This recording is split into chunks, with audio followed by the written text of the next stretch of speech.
Good morning, everybody. It is 8:30, so let's start our first Audit and Risk Committee for 2025. I'm not sure where this first quarter's gone to, but here we are in the first week of April. So if we could ask Councillor Philo, please, to lead us in the opening karakia. Thank you, Councillor. Me inoi tātou. Whakataka te hau ki te uru, whakataka te hau ki te tonga, kia mā kina ki uta, kia mā taratara ki tai. E hi aki ana te ata kura, he tio, he huka, he hauhu, ti hei mauri ora. Kia ora. Thanks, Councillor. We have two apologies today. First from Councillor Leggett and also Councillor Johnson. So are there any other apologies? There being none, I'll move that we accept the apologies from Councillor Leggett and Councillor Johnson, seconded by Councillor Duncan. Thank you. All those in favour, please say aye. Contrary, carried. We haven't had any requests for public participation today. Agenda item 3. Agenda item 4. You would be really disappointed if I didn't pause and stop and stress this particular issue. And I think this year is probably it's important every year, but as we sort of lead into an election. Conflicts of interest, the need to keep the register up to date and to declare any conflicts for any agenda items on the business. So I would recommend that if anybody has any updates, they pass them through to Caroline so the register can be kept up to date. Can I ask the question, has anybody got any conflicts for our agenda items today? No, we're clear of that. Thank you for your forbearance on my raising that issue at each meeting. We have no items of extraordinary business, so that deals with agenda item 5. Agenda item 6, the confirmation of minutes. The minutes of our last meeting in the papers here, 5th of December 2024. Are there any changes, additions, alterations that anybody has to those minutes? All right, there being none, I will move then that the minutes are an accurate record of the last meeting, seconded by Councillor Tirolin. All those in favour, please say aye. Aye. Contrary, carried.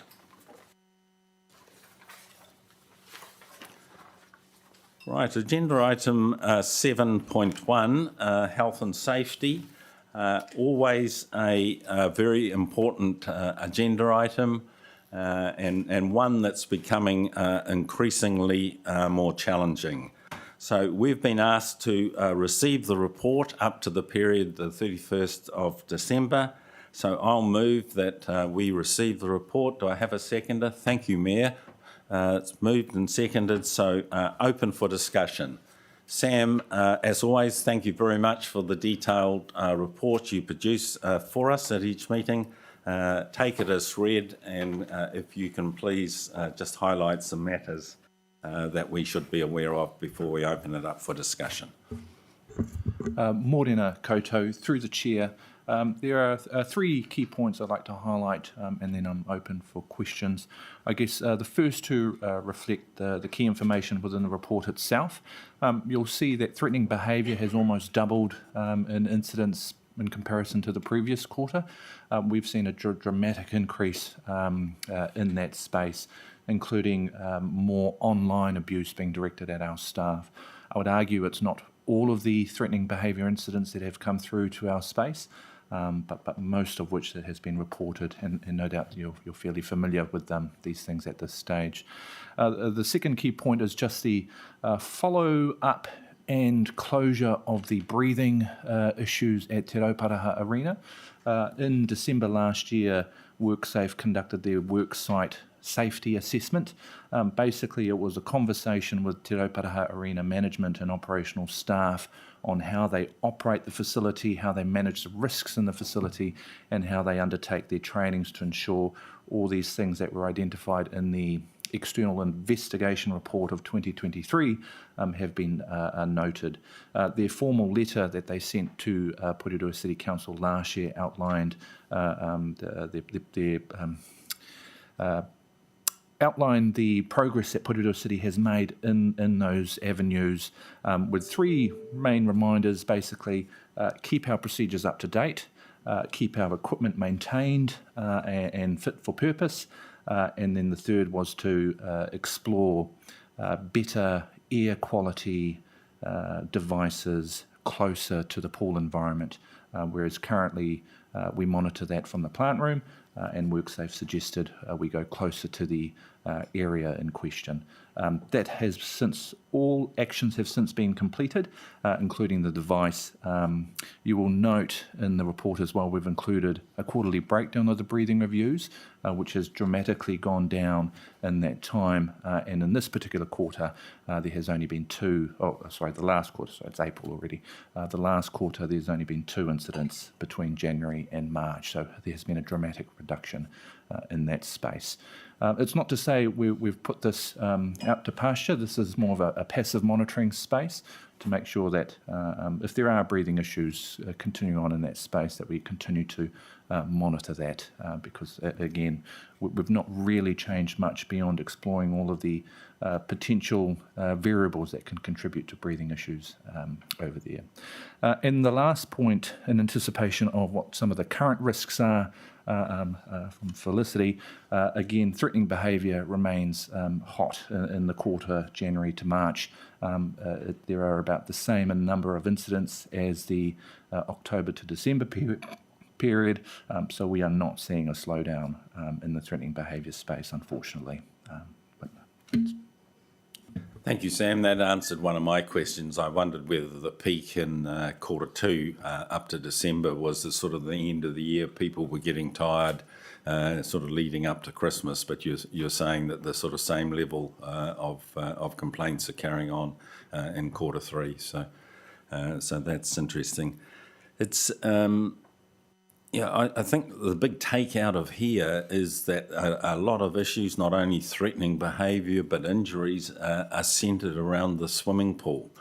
I'm sure your work and the work looking at sort of remediation of these issues focuses a lot on the swimming pools. Is that a common situation that other councils face, that many of their issues, both threatening behaviour and injuries, centre around their swimming pools? Through the chair, I'm not entirely sure. I think it varies from council to council depending on where their particular communities have a gripe, I guess, with certain things. And in some councils it's more in the parking space, such as Wellington City Council. They have a lot more threatening behaviour incidents directed towards their parking officers, whereas ours, again, it's more generated at Te Rauparaha Arena. Large clusters of people at any one time tends to create these sorts of things. Question from the Mayor. Thank you, Sam. Yeah, it's pretty poor to see that the threatening behaviour is ongoing. We've obviously got 6 months to go before we've got elections, and we've got vile community group, obviously telling mistruths about staff and councillors. Nothing we can do about that group. I'm not even naming them because I don't want to give them any airtime. But picking on the CE and picking on the councillors at the table, what have we got in place to help those people? Because we know these people, there's a very small group, and we're getting feedback from the community there that these people do not represent them, and please don't associate us with them, which is always nice. But how do we stop these people, and how do we help the councillors, or what's the council going to do to help those councillors that are being bullied and the CE? What are we going to do for these people? Through the chair, a really great question. This is probably something I'll need to take up with the executive close over the next couple of weeks to have a more fulsome discussion. There are obviously the basic supporting pillars, subjected to threatening behaviour. There are wellbeing support provisions, but also de-escalation training and those sorts, although that doesn't quite help as much on the online space.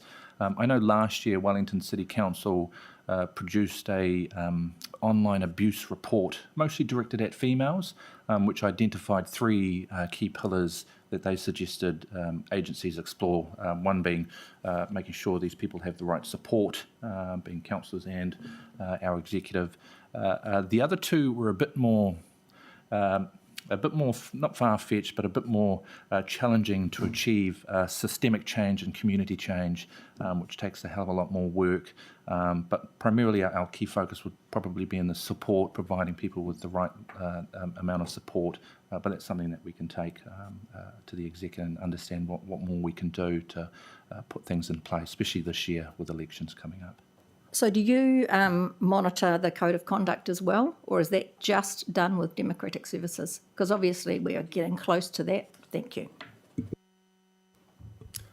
Thank you, Mayor. I think very timely reminder on that point.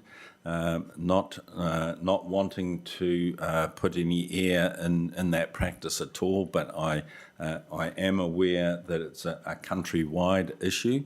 And Sam, I think, in looking at sort of how to best support, senior staff and councillors, you can reach out to other councils, because I am aware that having similar issues. It just seems to be a really unfortunate and difficult trait within the country at the present time. And I think a very timely reminder on support for councillors and staff, and also code of conduct, and through this challenging period leading up to the election. Wendy, yeah. I try not to look at Facebook, it's never that edifying, I find, but some of the comments I have seen definitely fall into defamation territory. A few years ago, I explored that issue for a completely different context, but the advice was, yes, it is defamation. However, the law is not that particularly helpful in that regard, and pursuing it often creates more trouble than solving it. So, frustrating though that is, I have taken that advice on board, and personally I simply don't read many things. I have asked our comms team to collect that information if we ever wanted to pursue some legal recourse around some of the comments that are made. So we're kind of monitoring it on a kind of, not that diligently, but somewhat. Thank you, Wendy, and I'm glad to hear that you're monitoring it. My recommendation would be don't be afraid to inform the police. If it gets to the situation, the police are really very busy. They don't have a lot of time necessarily for this, but for them just to have the knowledge that it's going on, I think could be helpful. So, Councillor Trelin. Thank you very much. I had a couple of quick questions. So one just in relation to the threatening behaviour. For staff members in environments that are less structured, so for example, if you're facing an issue at Te Rauparaha Arena, at least you're surrounded by other council staff, you've got immediate support available.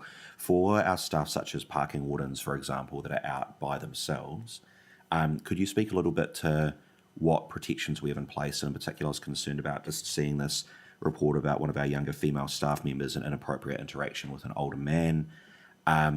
what does the process look like there when something like that happens, both to protect that staff member and to make sure those things are minimised? Through the chair, so normally post those sorts of incidents, there's a level of wellbeing support that's provided to the staff through our EAP provider, and really we rely on the team management to provide that wraparound support, but noting that the organisation, the council, provides significant support in that space. In terms of any proactive measures, the parking space is an example, and probably animal control and a few of our other teams, they're able to put in place doubling up mechanisms, so working in pairs. Often they might call police to attend a particular residential property, such as animal control, and there's also body camera information that enables a bit of an investigative support mechanism to review these sorts of incidents. We also provide de-escalation training to these staff as well. But again, it's such a challenging space to understand when these things might happen. Often they are out of the blue and catch some of our staff unaware, especially the ones who are working by themselves, which we have seen a few instances of. So it's been a bit of a reminder to teams about considering doubling up, adjusting their work processes a little, and potentially even considering not going to certain areas out of the fact that they are quite dangerous, especially going to certain residential places. Thank you. And obviously, without wanting to get into the specific details of an individual case, fair to assume that if it's been reported here, the sorts of protections you're talking about will have been looked at by that team, and we're looking after that staff member. Yeah, cool. Thank you. The other question I just had was around really good to see the breathing incidents trending down. That's really positive. Thank you very much for the work on that. I know this has been a very long-term thing, and I think a drop as dramatic as, I don't have that page in front of me right now, but I think it's 32 down to 8 over a quarter. That's not random variance. That's very clearly an improvement. I did just want to ask, I noticed that one of the reports was from a member of the public that wasn't from the swim club. Am I right in thinking that's the first time we've had a breathing-related complaint not from the swim club? Or am I misremembering?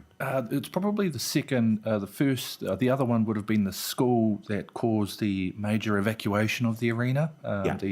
I can't remember what the ozone or chlorine leak. Sorry, it was how it was reported. So there have been 2, but that one we did a follow up with that particular incident, and it wasn't quite clear whether there was a correlation between the air or drinking an overabundance of chlorinated water or something else. Yeah. It was a young child, but again, we like to report these things regardless of kind of what we're looking at there, just to make sure it's all noted down. Yeah, cool. No, that's helpful. Thank you very much. Councillor Duncan. Yeah, thanks very much, Sam. It's a great report. I had a couple of questions on the on page 13, key highlights, the last bullet point, equipment failure at crematorium, technician flown out from,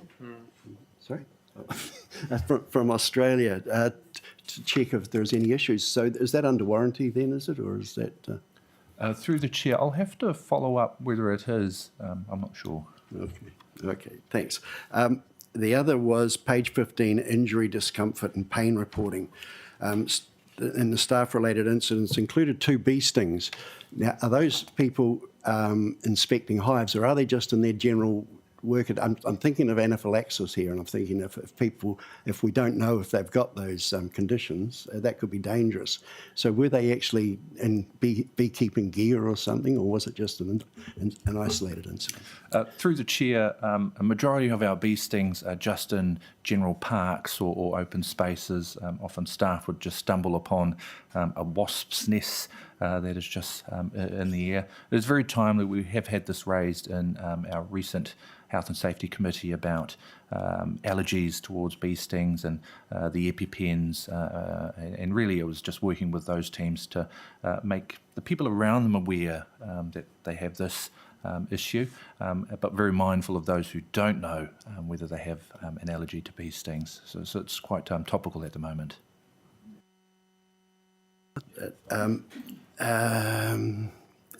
Second bullet point, page 20, in injuries. A worker was injured on metal silage. What is metal silage? Is it a steel cow, perhaps? The Chair, I'll follow up with Wellington Water, what that means. Yeah, and one last point, page 19, item 8.2, the health and safety training, the second item in the table, it doesn't add up.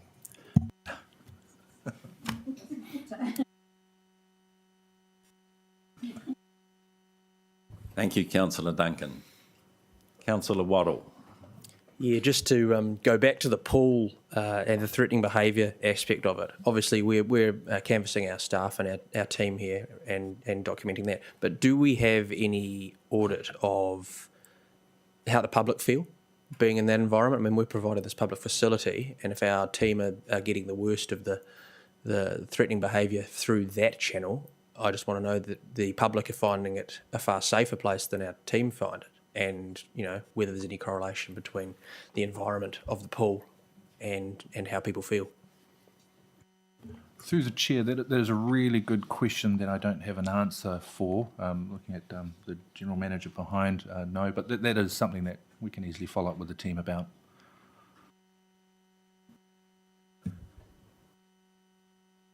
Felicity. I just wanted to go back to the earlier discussion around harassment and bullying, and particularly the bullying and the online, the rise in online, and in that context that was set, you know, with an election coming up. Because as an outsider, not in the political world, I find that really concerning because it gets so personal and it can be so damaging. And I'm just, you know, reassured to hear that management will look at how they can support people affected, whether it's management team or councillors themselves. But in a naive sense, I'd like to hope that all the leaders around the table can demonstrate good behaviour to try and set the scene for not doing that. I'm saying this from a governance perspective where you say the board sets the scene, sets the tone, demonstrates good behaviour. So, you know, if this council as a whole can all lead by example in a really dangerous space, because it does such harm to people, and it's sort of not overt, it's not seen like the breathing incidences and the other risks. So just really wanted to add that to the conversation, that it's really serious, and if it can be minimised and leadership help avert that to contribute to what management does, that's just a comment to add to this. Thank you, Felicity. Well spoken. Well spoken. I think certainly in my work across many audit risk committees, health and safety has really got a bit of a lift in attention following the Ports of Auckland case. And you know, where the chief executive was found guilty. In fact, I think he may well be serving a house arrest situation. So, you know, it's a timely reminder that, you know, they had, unfortunately, a death occur, and that's what gave rise to that case. But the chief executive, who I understand was a very conscious person in terms of health and safety, was found wanting, was found guilty through the courts.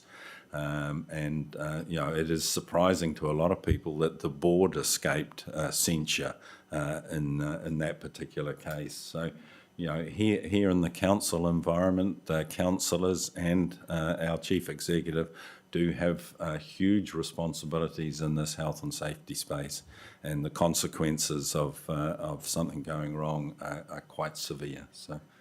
I'm sure in your discussions you've talked about the Ports of Auckland case and you know how you're dealing with that here. So very timely.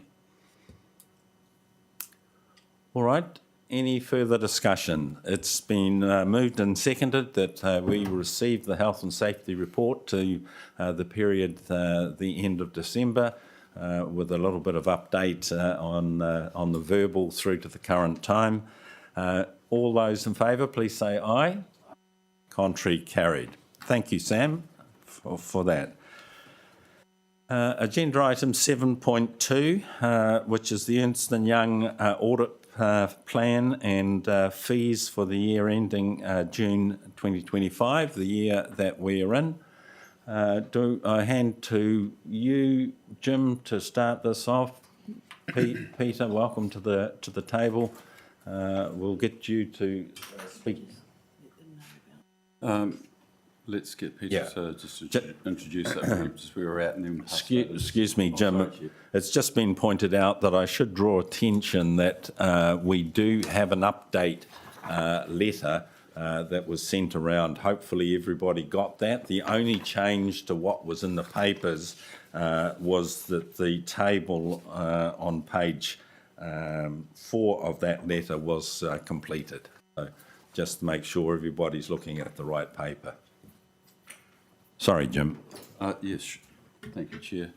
I'll get Peter to introduce this and perhaps give us an update about where we're at with the auditors, and then hand straight over to Sam. Through the chair. So attached to this paper, we've got the audit plan. So the audit plan outlines the key focus areas for EY for the audit this year. So they're largely consistent with previous years. They focus on our big ticket items, assets, rates, revenue, debt, and also some other areas, non-financial performance measures, and some higher risk areas like sensitive expenditure. As the chair has mentioned, we also have the fee proposal letter attached, and the only change to that compared to the papers you were sent is that that table has been completed. No change to the EY fee, just the OAG portion of that fee has now been added.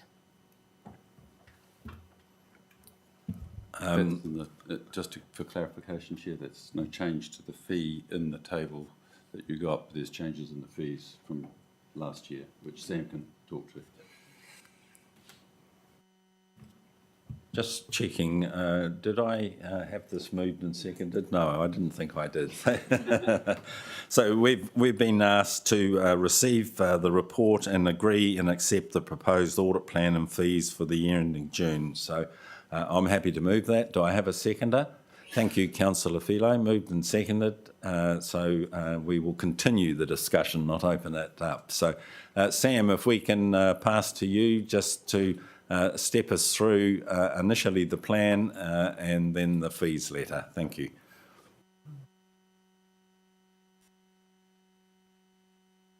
So as Peter said, our plan outlines the 6 areas of focus for the audit, which will be familiar to the committee from our previous cycle of reporting. And these reflect common areas of focus for local authorities. I'll touch on a few key areas and then happy to take your questions.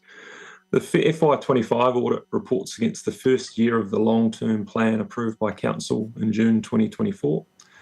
In auditing Council's long-term plan, we built a strong understanding of Council's strategic matters and plans, including financial modelling. Kieran Wright, who ran the LTP audit for me, will also be the Audit Director on the Council's annual audit. On infrastructure, these assets remain an area of focus, reflecting the level of judgment and significance to Council's financial position and the involving environment which Council has to maintain these assets in. Management has commissioned evaluation of its water assets as at 31 December 2024, and we've agreed a specific focus on unit costing assumptions which underpin a replacement cost valuation. And I know in other forums, Council's had discussions on Wellington water costing and the like, so we think this is an entirely appropriate area of focus, and that work is underway. On page 6 of the plan, we talk about provisions and contingencies. Just one area to refer to there, which is the Spicer Valley landfill. Council records a liability to cap and maintain the landfill for a 30-year period. This comprises a number of assumptions, being an estimate of the costs involved. These are being refreshed in the current year by a third-party expert. When the landfill will be capped and the maintenance period will begin, and a discount rate, which is uplifted from New Zealand Treasury's published long-term rate forecasts. The balance at 30 June 2024 was somewhat modest in the context of Council's financial position. And this reflected an assumed landfill closure and capping in the 2050s, consistent with the assumptions of the long-term plan approved at the same date, and the impact of discounting using current interest rate outlooks from that time to present day. The reason I raise this at this stage is Council's got a number of work streams which are related to the landfill that are ongoing, which include remediating consent non-compliance related to odour, plans to seek a consent beyond its current expiry of June 2030, and understanding and developing plans for the expected life of the landfill, with updates to that work plan and recommendations arising since the long-term plan. Our planned audit procedures focus on understanding how the latest information is taken into account when estimating the remediation liability at 30 June 2015. And really at this point, just signalling that context is really important. The sums of actual expenditure are much more than the discounted amount that's previously been reported, and so that there's a risk of volatility in that liability due to those circumstances and taking account of the latest available information. In addition to the financial statements, we audit Council's performance information, reporting to the community on its levels of service for the year. This reporting links to the performance framework, which was refreshed and set in the 2024 LTP, and incorporates a number of performance measures which are common across local authorities. There's a high dependency on Wellington Water for some, but not all water measures reported by Council. On page 12, we outline the overall engagement timeline. With local body elections in early October, it represents an accelerated timeline from previous periods. We've planned our audit and information requirements met with management for adoption by Council at its early October meeting, and we'll provide an update report to the committee at its June meeting on the progress of our audit. And so, Chair, if I just stop there, that's the content on the plan I wished to bring to attention, and would like to take questions, and then I'll move to the fee. Thank you, Sam. Questions and discussions on the audit plan in front of us? Felicity. Just one question really around the accelerated timeline and whether management are confident that they can do their end of things for the audit, and whether audit, because you'll have pressure if you're doing other councils on that same sort of timeline. So I guess that was the thing that jumped out at me as one of the risks this time round.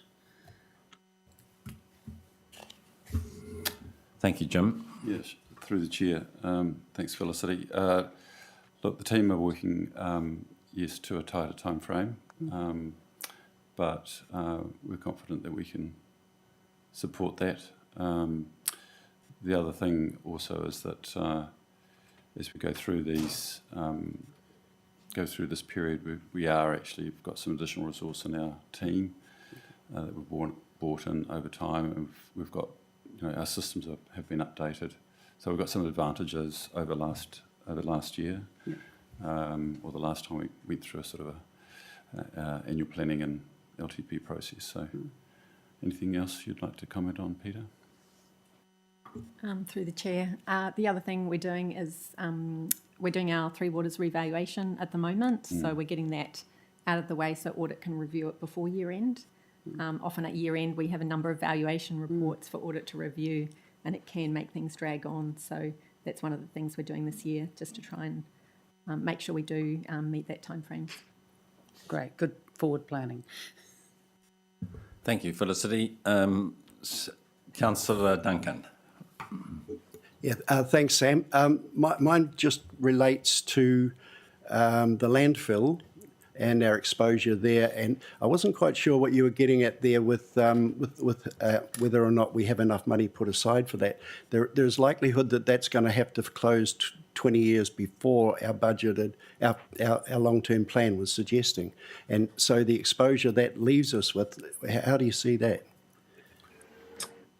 Yeah, thanks for the question, Councillor Duncan. That's the exact point I was making. So we haven't got the information to have a view, but all else being equal, the same cash flows occurring earlier will require for accounting a greater liability.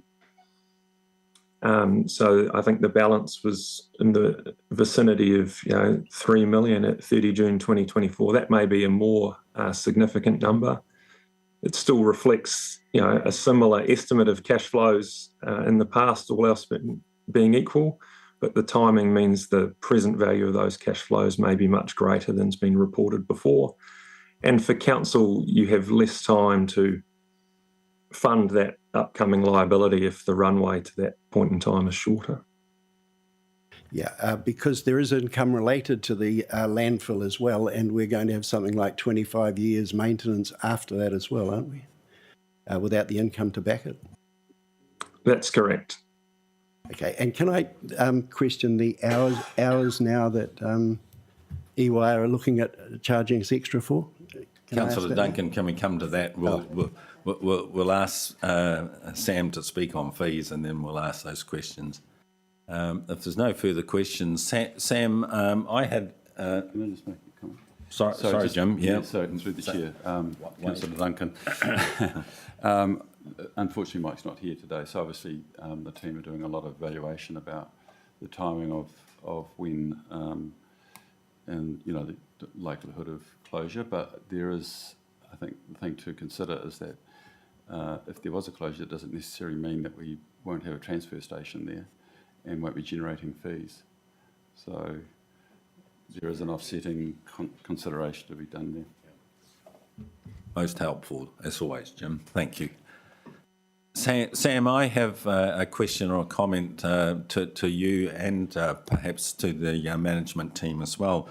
Just on page 6 of the report, or page 29 of our papers, on the non-financial performance, rightly or wrongly, I had the view last year that you sort of had to jump through a few hoops and do some sort of gymnastic movements to get us over the line to remove the qualification. And I just want to be sure that that work in the recording of the water complaints has continued, and that you're going to have a sort of perhaps a sort of an easier run in getting your audit evidence on that this year. And I suppose the bottom line is I'd hate to see the qualification back. So your comment and comment from management on that would be helpful. Thanks for the question, Warren. So it was the 2023 year we removed the qualification, and I think your description of the situation is a fair one. We debriefed with management the 2024 audit. The work through the complaints in the 2024 audit ran later in the program than we'd like, in part of embedding processes at Porirua City Council where responsibility for these measures had previously been reliant on Wellington Water in its entirety. That debrief highlighted our expectation of a greater level of readiness for the 25 year. And in part of our engagement planning and the accelerated timeline that Felicity's question was on, management's got a plan to meet our information needs, which are well articulated. But for 2 years now, we've been able to get the information we need to form a conclusion without a modification to the audit report. And so it's a bit of an embedding of the business process and how we work through that together more efficiently. Thank you, Sam. That's comforting. Anything further to add, Jim or Peter? No, I'd support that. Okay, thank you for that. Any other questions on the audit plan?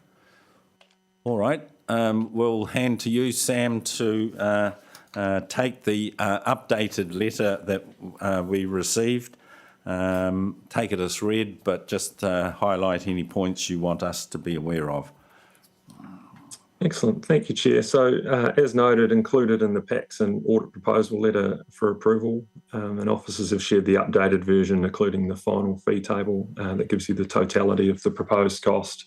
As outlined in the audit proposal letter, we continue to exceed the planned audit hours for a number of reasons outside our control, and we've modestly increased the budgeted hours on 2024 to accommodate for that. My approach to fee setting has been, we've had a number of challenges for a variety of reasons in recent years. And the graph on page 4 of the letter sort of outlines the yellow bars between Datascape, business challenges, COVID, water reform, long-term plan. There's been a number of pressures on staff that's impacted the audit. We've continued to budget at a level that has a tension between getting those hours down and also council bearing a reasonable cost for the audit involved. And so I think for the 2024 year, the budgeted hours are about 82% of the terminal hours. And we've done this process annually with a view to really honing in on getting the audit hours down to a level that we think is achievable, which is consistent with those budgeted, and using a higher frequency annual cycle than the 3-year fee setting to do so. So look, really happy to take sort of questions on the ins and outs, but the nature of this letter is it's designed to be quite transparent.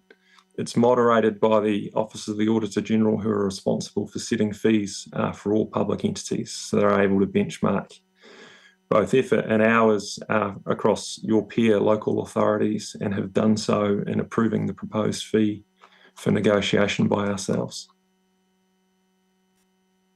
Thank you, Sam. Open for discussion. Councillor Duncan.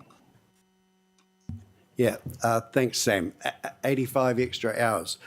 On page 32 of your report, page 9 of the EY doc, you've invested $1 billion in new technology, 1.4 billion in AI to revolutionise the practice. Now, I would have thought that would have helped bring the hours down rather than put them up. Can you explain why that would happen? Is AI not working for you properly? The ambition is to use AI to simplify our audits, free up time for our team members to focus on things that matter, and not, routine tasks that can be computerised with the use of modern technology. Those things aren't the only factors that have driven the elevated level of audit hours.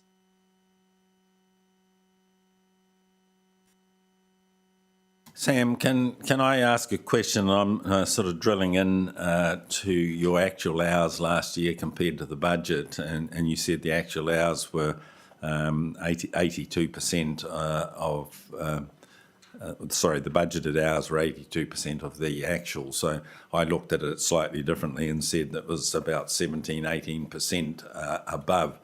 I'm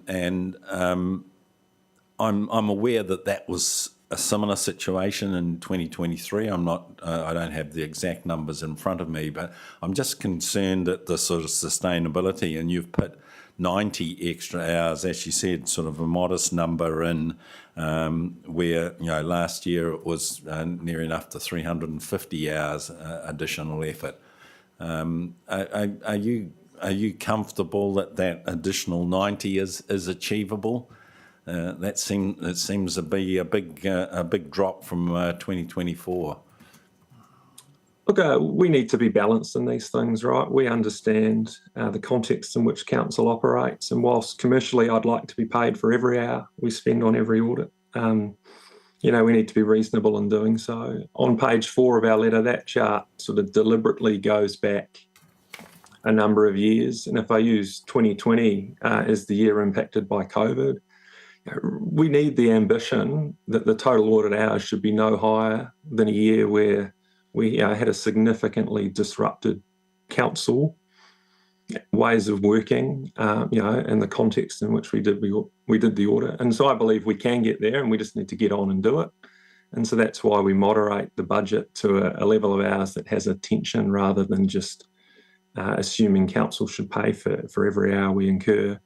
But we all get focused on the importance, of achieving the ambition where these differences are visible and socialised. So, is there on paper for us all to see and discuss?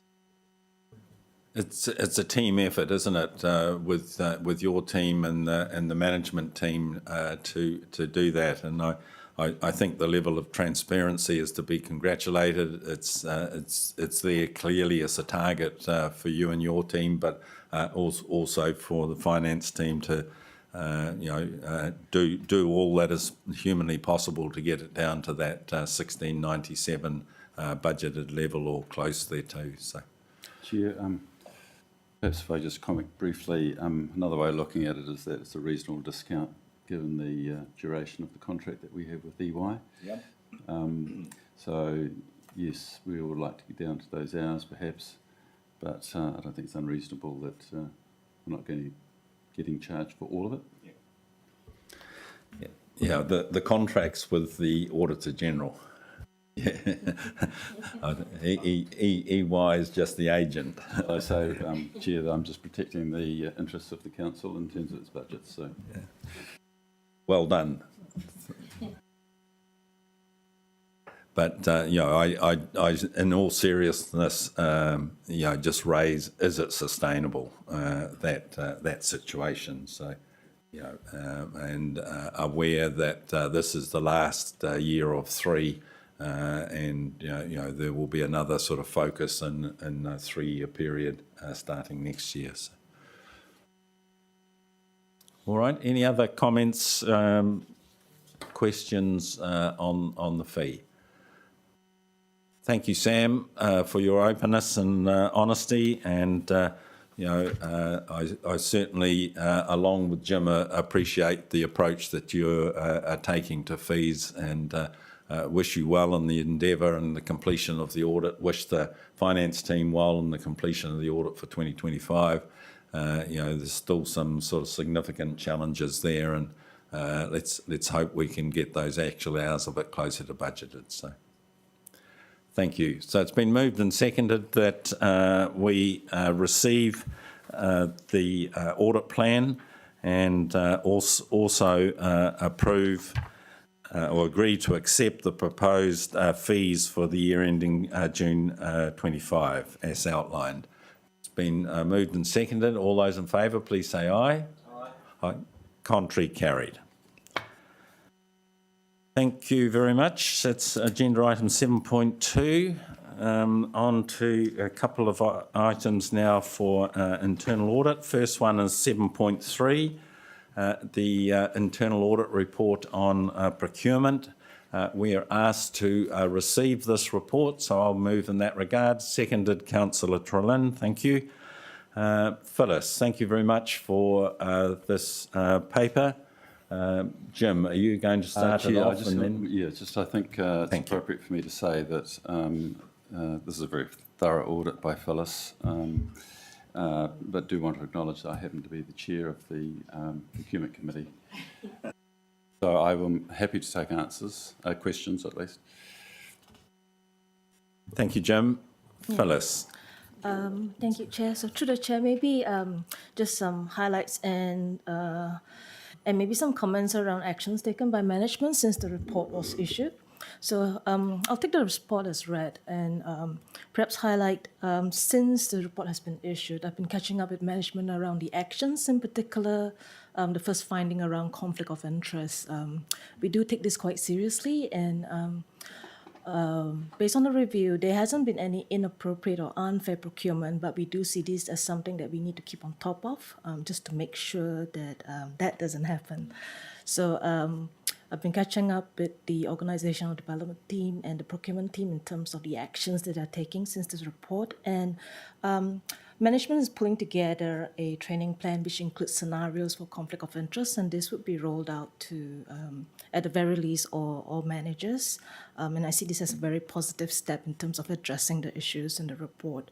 So it will cover not just conflict of interest within procurement, but wider conflict of interest topics such as within HR or within regulatory decisions. So it'll be wider than procurement conflict of interest. This should be rolled out within the timeframes as stated in the report, and it should be online based. So in terms of management actions for responding to that, this has been very positive. There was not a high-risk issue around Wakakotahi follow-up on audit recommendations.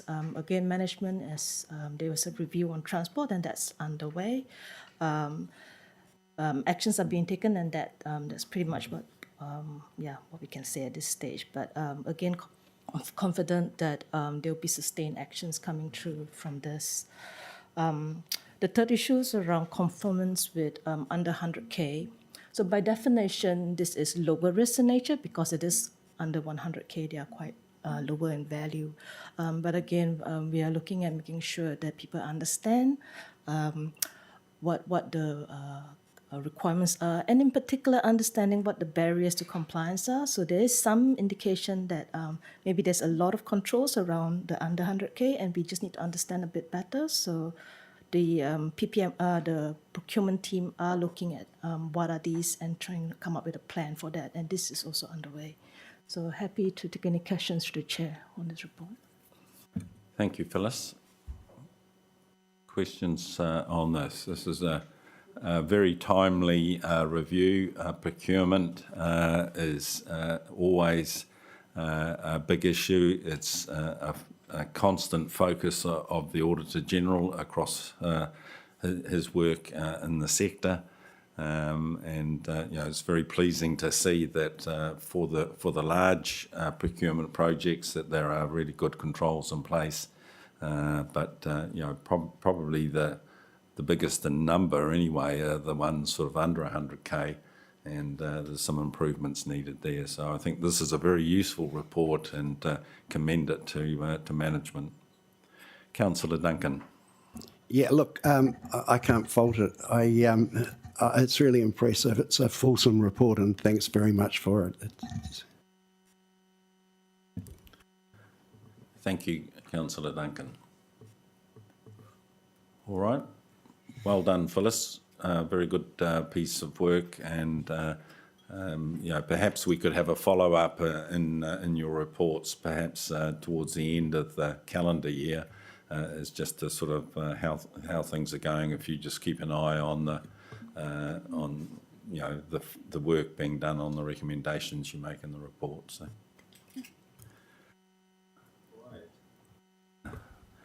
So it's been moved and seconded that we receive the report, internal audit report on procurement. All those in favour, please say aye. Aye. Contrary, carried. Stay in the chair, Phyllis. 7.4, we've been asked to receive the update report from Risk and Assurance. So I'll move in that regard, seconded by the Mayor. Thank you. So again, Jim, do you want opening comment here, or can we go straight to Phyllis? I think we can go straight to Phyllis Chair. on this one. Yes. Thank you. Through the chair, just a brief highlight. Overall, the plan is on track, and we should be on track for completion by the end of June, July-ish. Key reviews underway is the sensitive expenditure review, and we will be starting on parking operations soon. So planning for that will start soon. Overall, everything's on track, and there's no key issues to highlight in terms to the committee, and happy to take any questions on this. All right, not a question, Phyllis, but a comment. Impressive that you had quite an ambitious plan, and it looks like you're going to deliver that, excuse me, by the end of the year. So well done. Councillor Duncan. Yeah, just a quick one. Internal policies on page 79, item 9. It doesn't end the sentence there. It ends with owners to ensure internal policies are reviewed and remains up to date. Oh. Thank you. Thank you, Councillor Duncan. Councillor Waddle. Yeah, just a quick one from me. Obviously, it's a bit of a hot topic at the moment around value for money on contracts. Is there any internal auditing or process that we conduct to ensure that we are getting the best value for our ratepayers across similar sized councils or across the sector for the contracts we hold?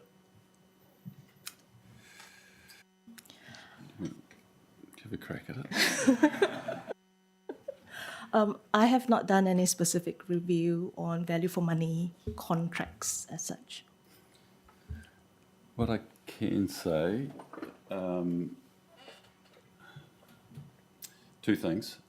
Firstly, the way we judge value for money is through particularly open tendering, and we're seeing quite aggressive pricing at the moment. And I do know from talking to prior colleagues in other sectors that are even in the consulting sector and engineering and so forth, their margins have been trimmed dramatically as they chase work. So we're very conscious of the fact that we're trying to get the best deal we can while balancing the quality, which is obviously in the broader outcomes. It's probably worth noting that not all councils have procurement committees that we do know, and in my view, the way in which we are conducting our procurement committee has sent a very strong message to staff about our expectations around value for money and careful consideration around their planning and timing of procurement. And we certainly don't slow up the process, but we have some very strong debates at times. And the membership of that procurement committee does include Mike in the infrastructure space, Ruben, which provides a good, helpful and independent view, as well as Lynn Fuller, who's our program management office and looks after procurement as well. So I think the nature of the discussions and the expectations when people come to procurement committee quite different than what they were perhaps 12 months ago. And we make sure that they are fully prepared, and they tend to be taking this very seriously. So it's really hard to do that assessment across other councils without actually doing a formal exercise, I think. We're trying to keep abreast, I know Mike's keeping abreast of what's happening with some of the other councils in terms of their contracts and the outcomes of their contracts, particularly around roading. And there's been some interesting things happening further north that makes us stop and think. So, yeah, that's probably all I can say at the moment. Felicity. Thanks, Phyllis. Really good report. I just had one question. In section 3, you say that the strategic risk report was reviewed by ELT in February, and they considered the overall strategic outlook and adequacy of planned risk treatments. And I wondered what they found, what you thought. Were there any changes in the strategic risk outlook, any concerns about adequacy? The report included a major highlight on an update to the global landscape, first of all, because of a lot of things happening in the Gulf states since the start of this year, as we well know, around what's happening in America and geopolitically, as well as to reflect the Economic Risk Forum Global Risk Update. So just to start off with, that's one of the main updates to it. ELT has then reviewed across all our 10-11 strategic risks again. There's been no significant movement in any of those, but they did look at whether some of those treatments are continuing to be treatments and whether they're appropriate. I think that was the main discussion on in terms of the risk report itself at the last ELT meeting, and ELT can add to that. Yeah, there was no changes to the ratings overall, but I think we bring this to the Audit Risk Committee meeting in June. Is that right? Yeah. So we'll have a full discussion then, Felicity. All right. Councillor Felo. Thanks, Phyllis. Just a really quick one on point 7. Can you talk a bit more, please, to the findings there, and in particular the high? Does that mean high risk, or just give a bit more background or context about it? On item 7 regarding the procurement. Yes, that's one. Review. Yep, through the chair. So these findings are related to the paper just before this on procurement, in terms of why they're high, or so. So is that the findings rating where you've got a table of high, moderate and low in the report before, and it says it's an issue that compromises the business unit's control environment? Yes. And immediate exposure to significant loss or could prevent business from achieving their objectives? Through Through the chair, I read the two findings on conflict of interest and the follow-up on NZTA recommendation in terms of that being a recurring issue as high because, yes, I do believe they could impact the control environment if they're not addressed. I think conflict of interest is really key in terms of procurement and just making sure that every procurement, we have a really stringent process around making sure that we are fair, we are transparent, and there are no either perceived or actual conflict of interest. So to me, these are very high matters that that could undermine the whole procurement decisions if they are not met.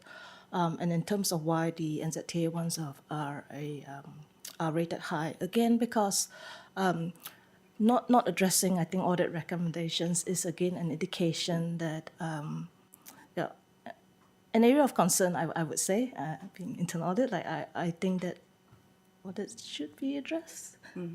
Yeah. So will these be followed up? Yes. Okay, great. Cool. Thanks for clarifying that. Right, excellent discussion. Thank you again, Phyllis. It's been moved and seconded that we receive this risk and assurance update. All those in favour, please say aye. Aye. Contrary carried. Thank you. Agenda item 7.5, Treasury Management. We've got papers at December and February. Voluminous papers in terms of paper size. So, Jim, thank you, Chair. Let me get it on the table first, so before I get into trouble. So we've been asked to receive the report. I'm happy to move in that regard. Seconded by Councillor Waddle. So, Jim, thank you and the team. Pass our thanks to Graham for his work in this Treasury space. So, thank you, Chair. So just a couple of things. Graham obviously offers his apologies for the personal matter today that he must deal with. Yes, we've given you more papers than perhaps in the past, but we feel we're always going to ask the question, what's the latest? December was a long time ago. Things have moved dramatically. The environment's moving around a lot.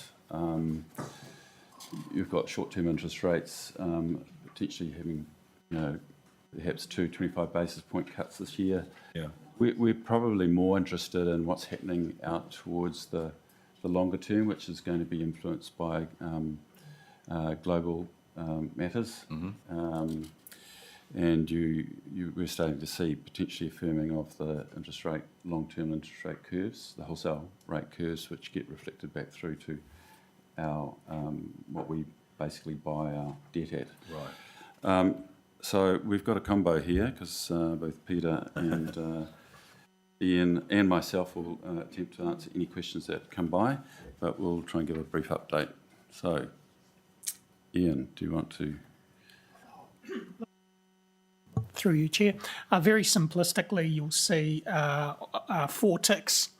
And you can rest assured that this is a PwC report that we work with and we have regular Treasury meetings with them. But this is a model which is owned, I think we've talked this through before, owned by PwC, so they put in all the inputs and so on. And it's good to see the 4 ticks. So on all of the various metrics that we judge ourselves on or we track against, we are all tracking quite nicely. There's been some active activities in recent times which we have listed on the cover paper. There's some really interesting things in that cover paper. We've pulled down some new debt to obviously track with our capital program, and we've made sure that we've suitably hedged ourselves in accordance with our policies. So really just to set the scene that we're tracking well, we're following, we're engaging well with PwC and listening to the advice that they're giving and tracking what we're seeing in the markets and so on. With an eye, obviously, in all of this to what's on the horizon. So when if or when Three Waters transitions away, then, how does this all fit in with that? Because that's quite a major structural change. So it's an interesting time in the Treasury space, but 4 ticks. So that's a good result. And Chair, I might just add a couple of points of clarification, because I think just to give some impression of how we manage these things.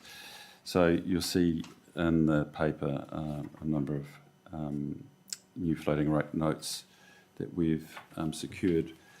Some of those floating rates are around about 4.9% when you add up all our margins, but then if we do a swap, which is effectively swapping the interest rate, taking a floating stream of interest rates, interest payments, and swapping that through a bank, that then gives us that stream back as in a fixed rate. We're getting a fixed rate of around about, so what you're seeing is fixed rates of under 4, and sometimes down as low as 3.3. And our cost of borrowing on the floating rate is about 4.9. So, and when you look at the policy, if you look at page, let's go to the February one. So let's just find it for you. So if you go to page 93 of Diligent, we have a policy range within which we can hedge, and so which is basically saying that we can get swaps at fixed rates. And you'll notice that in 2025 we had quite a bit of discussion with PwC about trying to lift that up and maximise that benefit, so that we can manage our interest rate exposure down a little bit. And there's ongoing discussions with our advisors, external advisors, about what we do going forward. Now, the thing about this is that that black line is moving also, which is effectively your gross debt less pre-funding. And as we go into next year, and our annual plan, we are considering, and the outlook for water, that is going to change. So you always need that buffer. Perhaps we can take some questions on that, and then I want to talk about S&P as just a complete matter. Yeah. Thank you, Jim.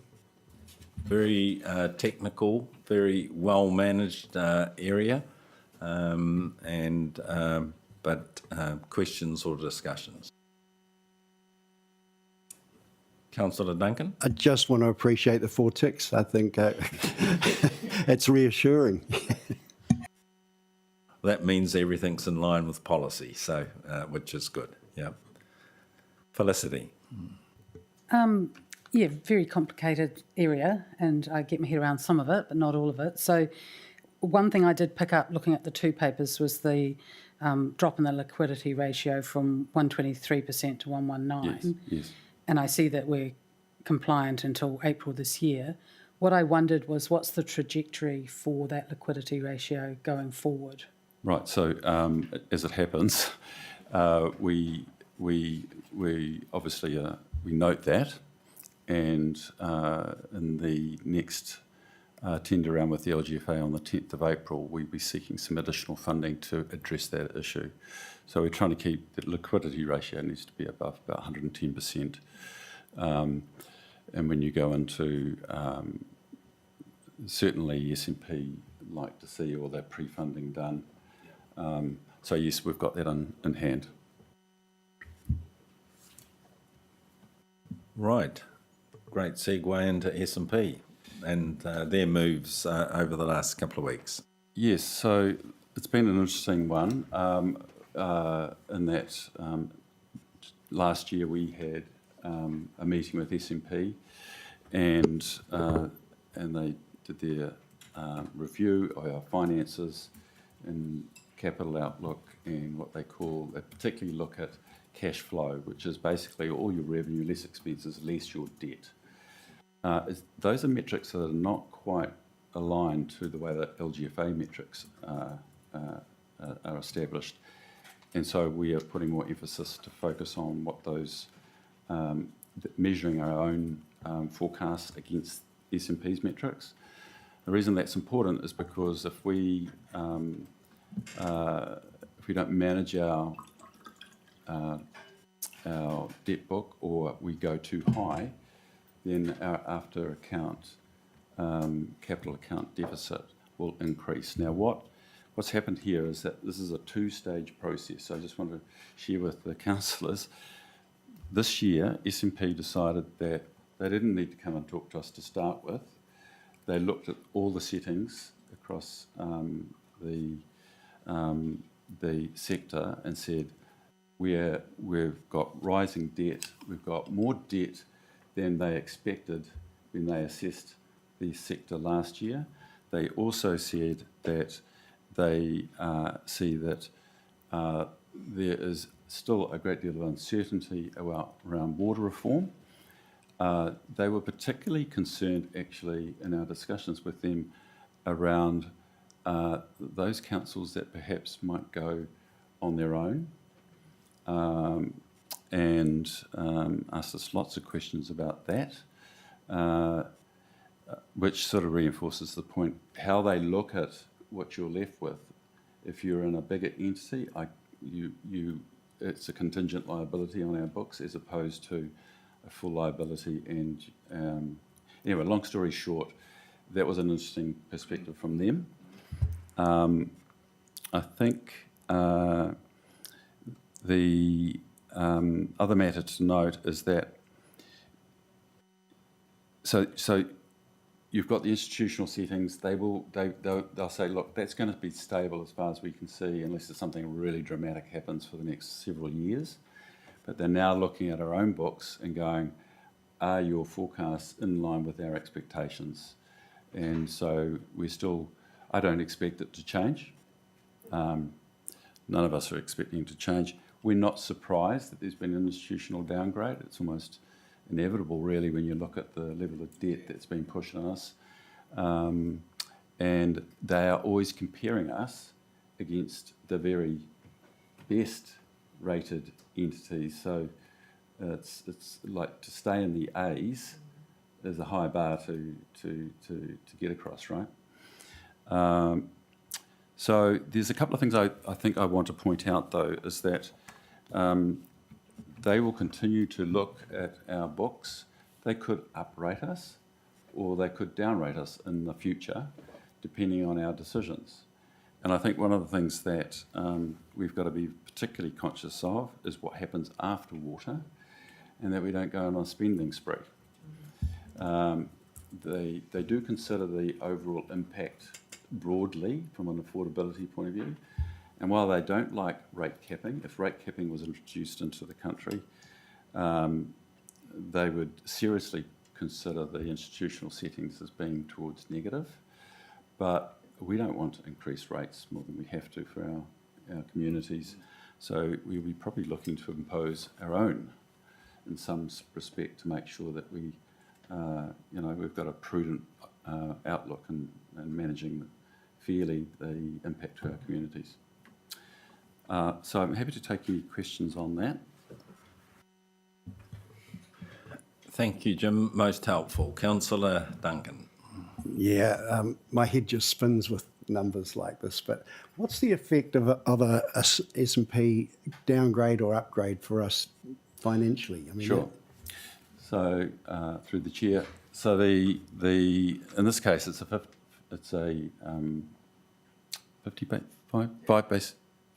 5 basis points reduction to go from A- to A+.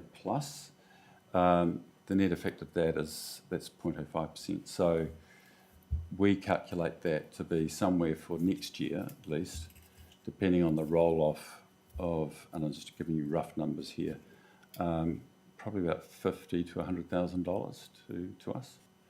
So it's you might say that's not significant, but it's also important from a reputational point of view, right? So just following up on that, Jim and Ian and Peter, what's been the reaction in the market? Have you been to the market since that re-rating by S&P? Yeah, so the reaction is that the margin that LGFA charge us goes up, and but it's only marginally gone up for our council at that rating. So it's not material, remembering that when you do swaps, which helps us to hedge those floating rate notes, it doesn't really affect those. So we have some insulation from it as well. And Jim, just confirm when they did this re-rating across many councils within the sector, they left some of them on negative watch. Yes. Just sort of where are you with that? Right, so, you know, they rate, I think, 25 councils in New Zealand, and out of that 25, they downgraded 18. And the balance of, and almost, I think all of those, yes, all of those 18, including ourselves, were already on negative watch. What we're now sitting on is A plus stable, which is good. And the remaining councils, while they may not have changed some of those, their ratings, they have put several of them on negative watch. You're right, Chair. And so they're looking very closely now at, and because of the, and they wouldn't have changed some of those because of the necessarily the resources and the benefits they particularly have. So, look, it is an interesting time, and I think it's interesting also that, you know, that S&P won't directly say things to us. Sometimes you have to sort of infer it, but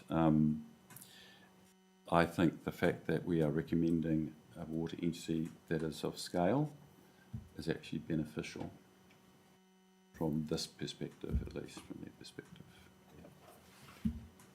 So, you know, I think council can certainly take some heart that you know, a very sort of astute credit rating agency comes in here, keeps a close eye on, you know, as Jim says previously, on negative watch, but so was every other council in the country, re-rated down 18 out of 25, but stable. So, you know, that's, and not all of them obtain that stable classification. So I think that's a credit to the way this is managed and controlled, and the way council sort of take consideration on debt levels. So, want to add one further point, Chair, if you don't mind. They, I think, decisions that we have made around not continuing with NZTA projects that would not be subsidised was a very positive move, and it actually has dropped our capital forecast substantially. That probably took out 24 million or so. That's quite significant going into the annual plan, and that's all taken into account by S&P.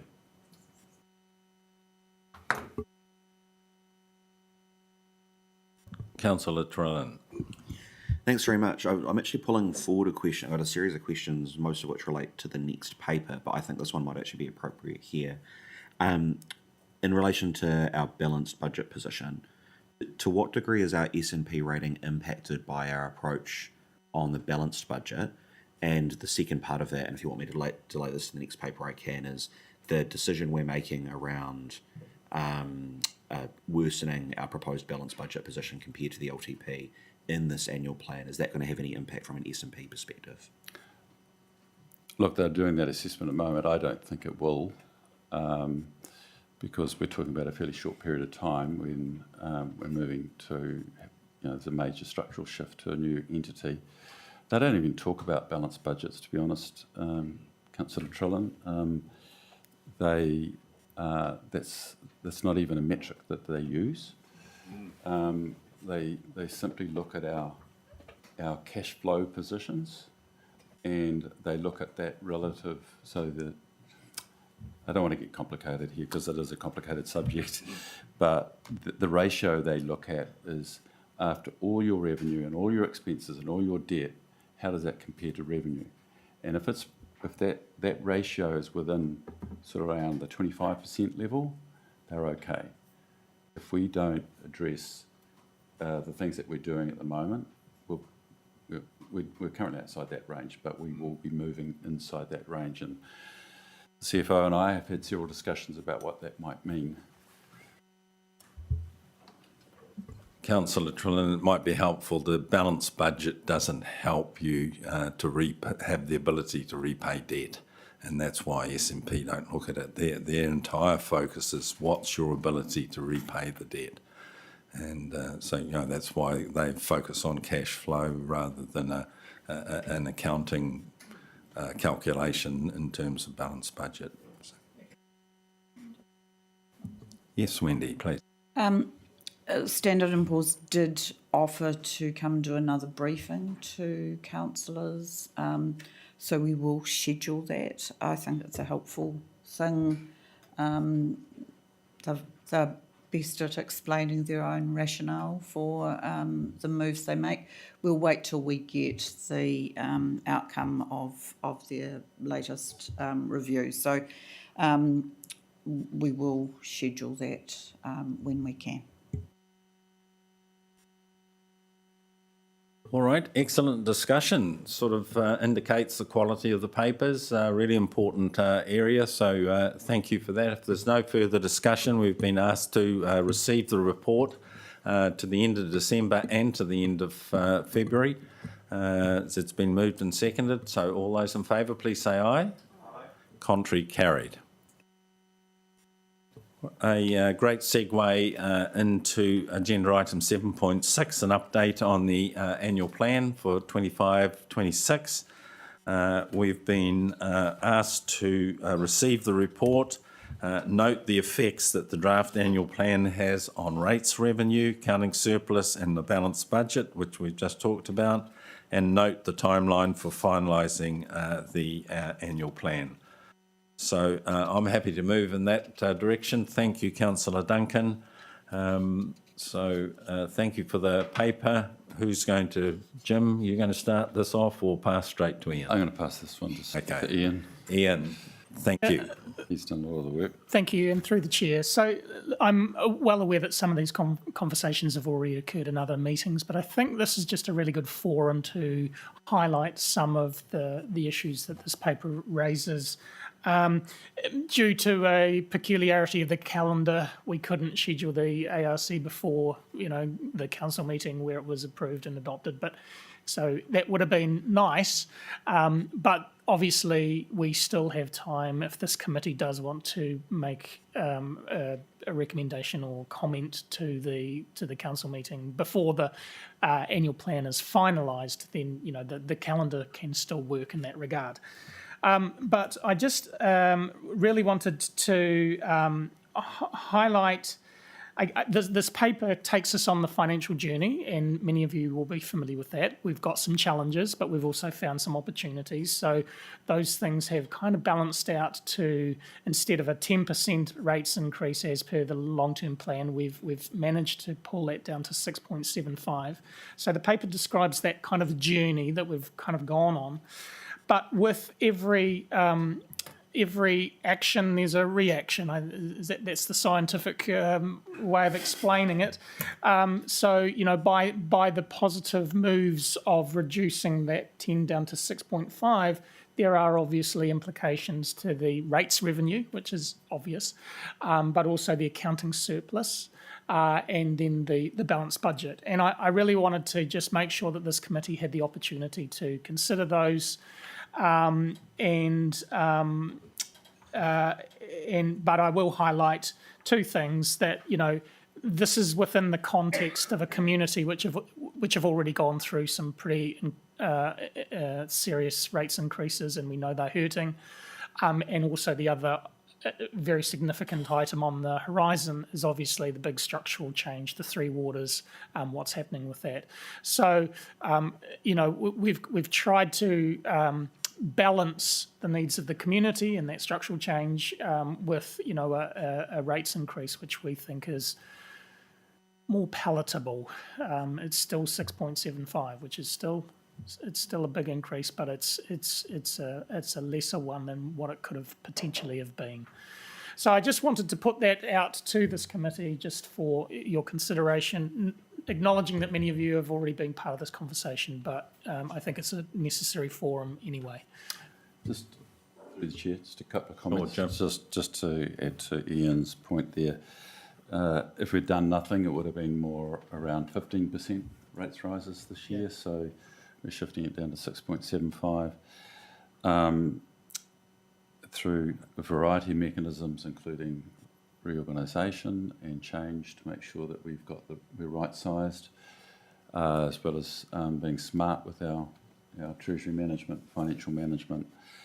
And still there are some uncertainties in these numbers, but we will be able to firm those up over the course of the next few months. I would like to point out, unfortunately, when I was reading this last night, that we did have a decimal point in the wrong place. If we go to page 100, and I do want this corrected and make sure this is on the record, point C at the top of page 100, savings and reducing the council's capital program of 2.4%, that should read 24 million. What you've just talked about, is it, Jim? Yes. NZTA. Yeah, amongst other things, Thank you, Jim, for that. Councillor Trillin. Thank you. Yeah, so I've got two areas of questions. So the first, just in relation to, I'm on page 99 at point 11A. We talk about the approach of delaying some depreciation funding assumptions. Could you just speak a little bit more to what those are and why we have taken that approach? Through you, Chair. So this is one of the mechanisms. We've had many levers that we've used to try and pull down the rates increase. So this is one of many. And there's two aspects to my answer. So firstly, in the long-term plan, and actually for many long-term, for at least a couple of long-term plans, we have gradually increased the percentage of depreciation that we seek to fund through rates. And it's gone up by 1% every year. It's kind of like a target that we've had. So at the moment, from memory, off the top of my head, it's something like 84%. So one of the levers that we're pulling back on just for this year is not to increase it by another % this year. So to keep it flat-lined with the assumption that we had last year. So that's part of my response. But the second part is we have an uncertainty around the Three Waters revaluation. I think this is something that we've talked about in other forums and other papers. In fact, it even came up earlier in this meeting. We have an uncertainty around how big a jump up. We are expecting a big jump up. We've seen other councils in the Wellington region last year who did their revaluation. They had an enormous leap up. The size of our leap, we think it's possibly little less than the other councils have had because we've had our revaluation cycle is such that last time we had one, we did actually see a bit of an increase that was beyond what we thought at the time. So maybe it's going to be lesser this time for us. We don't know. Anyway, my point is that we've made an assumption that we won't increase our depreciation funding on a predicted change of that revaluation in the Three Waters. Does that make sense? It's hard. We haven't allowed for anything in there to uplift the Three Waters depreciation on the rates funding. And I hope that makes sense. Part of the key reason for that, obviously, is the structural change that we're going to be seeing in hopefully the next year. Yeah. Okay, thank you. So further to that, The decision around keeping it, I think you said at 84% is about where I think it's it's at. about it's 83%. actually. 83. 83%, whatever, okay. Yeah, we'll keep it stable for 1 year. So not increasing that any further, is that something that, I guess in a vacuum, you would consider to be a prudent financial decision? Or is this something that we're doing, which we're acknowledging may not be the most prudent financial decision? There's still a very good reason for it, and that's that the community is experiencing cost increases and we're trying to manage that. And I think if we make the decision to do that, that's a perfectly valid decision. I'm just trying to understand the particular rationale here and how we're justifying this. Through you, Chair, I think it's one of many levers that we investigated, we're considering, and we think actually under the circumstances with a major structural change, it kind of makes sense. Now, these things we can always review as we reach the conclusion of the annual plan process, and if we get a strong feedback that actually no, that's not a good assumption, we don't want that lever moved, we can always update our model to accordingly reset that back to +1 on last year. But that would have an impact on that 6.75. It would push it up a little. Now, how much? I can't tell you off the top of my head. But all of these things have a cause and effect, and that is just one of the levers that we've used to pull rates down. Can I help with that response, Lord Chair?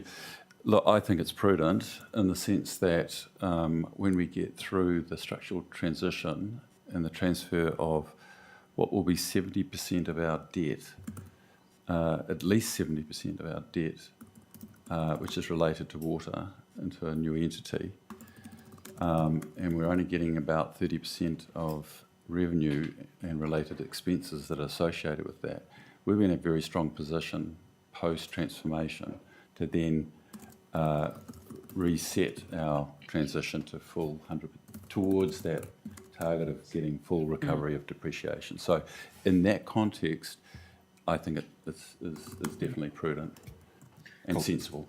Yeah. Thank you very much. That's very helpful. And just further to that comment around the impact, realising you can't respond to that now, I would like to know what that rating impact would be. So if we were to do that extra %, I'm happy for that to be provided after the meeting, if that's easier. Sure.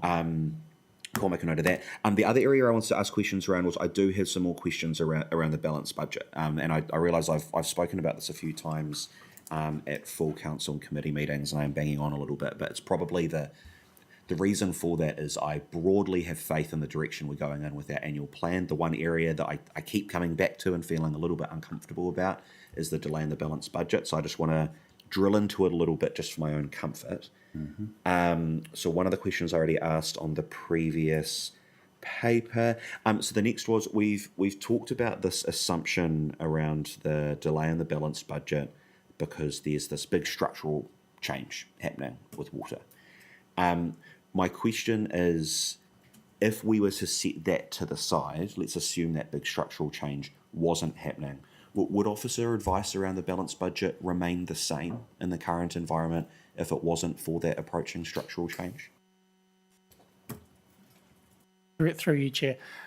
That's a really good question, and context is important whenever you're making financial decisions. I think I highlighted two issues. So one is a hurting community that are financially stressed at the moment, and the other is the structural change. You take the structural change away and you're still left with a hurting community. So, we would probably, we'd certainly look at this lever, and we would certainly, consider it, and we would have certainly discussed it with council and made those considerations. So I think we would probably still make the same decision if the structural change wasn't about to happen. But that's where I come back to the context is important, and we've got these two issues. Cool, thank you. Yeah, and I guess the reason for that, that's very helpful to hear. But one of my other questions was around we're making this assumption based on council has a stated preferred position. We're out consulting on that. Other councils do as well.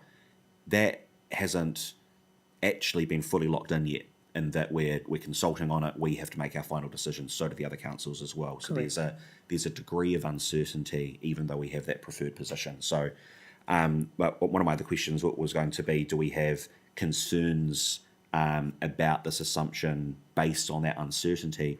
It sounds like from that previous answer you gave me, though, that even if the structural change didn't happen for whatever reason, we're still comfortable that this would be a responsible approach. Yeah, Am I understanding that correctly? Yeah, through you, Chair. I think we still have it as a target in year 3 of our existing annual plan to return to a balanced budget position, and we still think that's achievable. So we're not actually walking back from that. We're just saying this is a one year thing. Now that's still to be that will be tested next year when we are likely to do an amended LTP, and we'll have to refresh, all of our models. And I mean, we do that anyway every year, but there is nothing on our radar at the moment that would make us not think we can't return to a balanced budget in year 3 of the current LTP. Cool, thank you. I've got 2 more questions on this topic. So the first was, and I realise this one you may not be able to give me an answer to now. I'm very happy for an answer after the meeting. So we talk about the delay to the balanced budget in the context of it being short-term rate savings for our community, and I think I recall from the TPK meeting that it's about somewhere in the ballpark of about 6%. I believe if we were looking to achieve balanced budget through this annual plan, it would be about another 6% on the rates, and that's very useful to understand. My question is about the counterfactual. So obviously we're worsening our balanced budget position through this proposal in the annual plan. Do we have an idea of the ballpark of increased interest costs that council is going to wear as a result of that decision? Or I guess the other way of framing that, applying the counterfactual of of achieving balanced budget through this annual plan, what would the approximate interest savings be? I realise you won't be able to give me a specific figure, and you might not be able to give me a figure in this meeting, but I would like an answer to that question if possible. Through you, Chair. Yeah, that's a really interesting and quite deep question. The thing with interest expense and interest income, because we're playing on both sides of the spectrum. We do have term investments and we do have borrowings. And that harks back to our earlier conversation around Treasury. We are there's a lot of Treasury function assumptions that we have updated in our draft annual plan, and many of those have turned out to a positive outcome.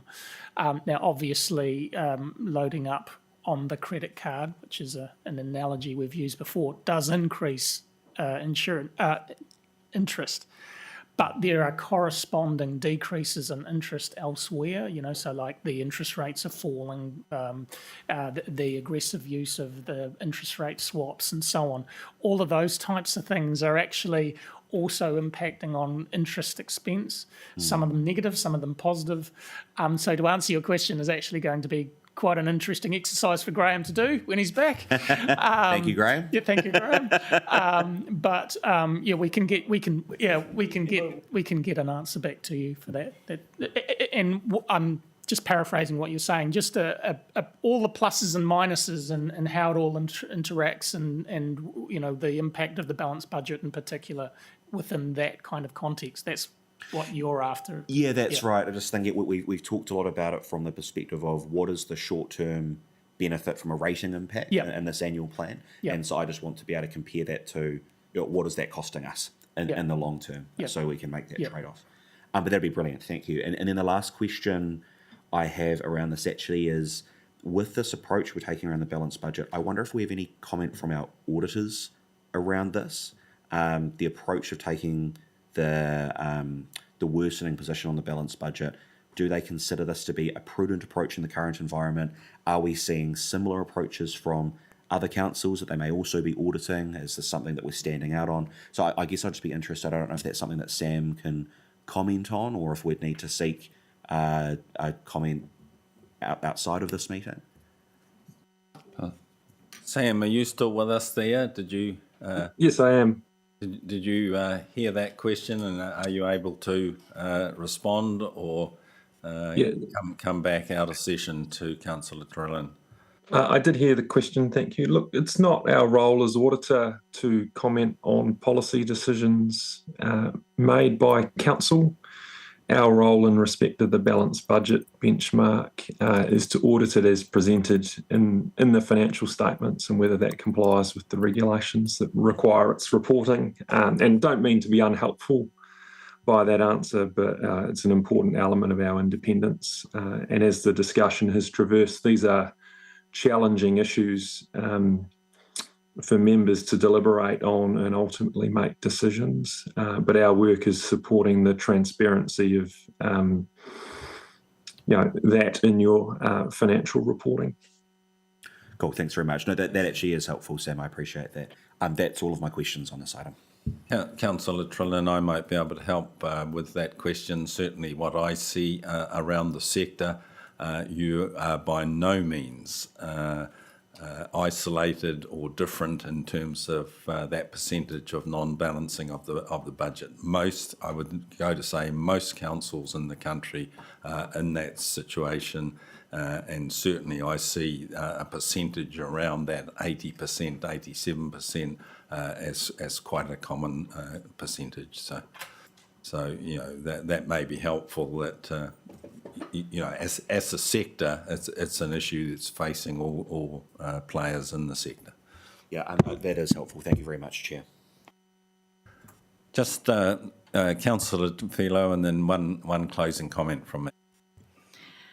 Thanks. It's about point 7, which I note is talking about the additional costs in point 6, that they're being reviewed and will be finalised before we sign off on this annual plan. So my question is, how are they tracking so far, these additional costs, and do you expect them to go up or drop down? And I appreciate if you don't know that right now, but if you did, it would be good to hear. Yeah. Sure, through you, Chair. So A, B and C. So A being existing cost pressures.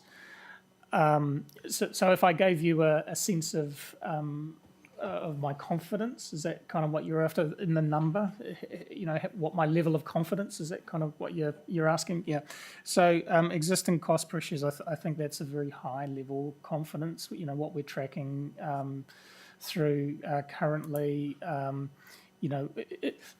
As we progress to 30th of June, that confidence will either go, we will have a very sharpened number, but I'm pretty confident it's going to be around about 2 million. Item 3, which is the Three Waters ongoing management transition costs, very high confidence in that at the moment. Working with the central project team and listening to the issues that they have identified, and the conversations that are happening at the CE level about the requirements for change and transition costs that we'll need to fund in this year. I think 2 million it will be about right. Might be a little bit more even. At this stage, though, I think it's an appropriate contingency. And item 3, additional change costs associated with regulatory reform. So I was just talking to the building manager yesterday, funnily enough, and I don't want to speak out of turn, but that might be, I'm less confident on the number, because there seems to have been a lot of announcement and conversation in the media when it was first kind of announced, but then it's gone a bit quiet. So from a finance point of view anyway, I don't know whether that's a good number or not. But again, 30th of June, hopefully we'll know more and we can then, Do you know if it'll be more of a higher or lower, or just at the moment, A, B, I'm kind of okay with. C, I actually don't know. It's a guesstimate.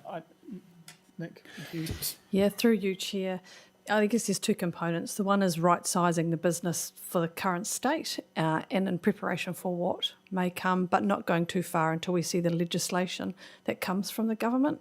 So until we see that legislation, we don't know exactly what that will look like. So we're being precautionary and we're estimating, and we'll have more certainty once we know what that looks like and when it comes. It's quiet at the moment. We don't know whether it will arrive. We've had no indication, just that they're looking at it. So can't give you anything more than that, I'm afraid. So is the main cost more hiring more staff? Is that what you think? When you say right size? So the right sizing is for now. So just based on consenting numbers and the territorial authority functions we have and the BCA functions we have. So as Jim mentioned, we are continually looking at our value for money for our ratepayers. So that is without the reform changes. The other resource that's identified is in preparation for reform changes, which could be anything from retractions to expansions to moving to redundancies. We don't know. Okay. Yep. Does that answer the question? Yeah, thank you. Yep. I think through the chair, just the other thing is that that Three Waters on the $2 million there, we're treating that as an expense. We may actually debt fund it, which would substantially reduce the impact on rates. That's probably a reasonable approach to take. I think other councils may well take that. So we've got a little bit of movement up our sleeve, knowing that debt funding is cheaper than expensing it, right? Thank you, Councillor Philo. It was a great segue into my closing comment. My take on this is that council have been well served. This has been a very competent exercise, and if the public support the annual plan, 6.75% rate increase, you'll become a poster child amongst the metro part of the sector. And I think also just what Councillor Philo was raising is I've seen a lot of sort of very difficult budgeting exercises over the last few months, not only in local government but in central government. And one of my big concerns is that they don't have enough headroom to put a contingency in there. And, and the environment is so uncertain that it's really important to have that contingency. And so, that discussion that we've just had, that 5 million, is sitting within that 6.75. So that's saying, that gives us a little bit of freeboard of things that are going to happen that we don't know are going to happen at this point. And very few budgets I've seen have been able to achieve that. So I think that that's amazing. The only thing is, I would say, lock it up with a key. Make sure that it doesn't get used inappropriately. When you have these contingencies and budgets, people generally see it as a war chest that they raid for a whole lot of different things. So put a lock and key around it and use it where it's really needed. But congratulations, excellent exercise. To take it from 15% to 6.75 is astounding. All right, any other comments? So we've been asked to receive the report, note the effects on the draft annual plan on rates, revenue, accounting surplus and the balanced budget. We had a lot of good discussion on that, and note the timeline for finalising the annual plan. It's been moved and seconded. All those in favour? Aye. Contrary, carried. Thank you. Real benefit of audit and risk committees to have that sort of drill down and detailed discussion on something like this. So first class.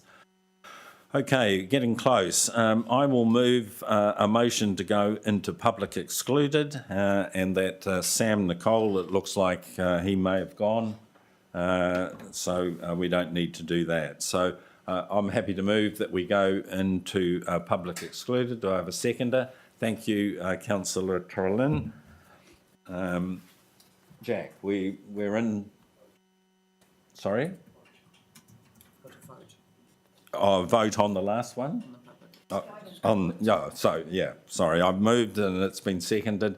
All those in favour, please say aye. Aye. Contrary,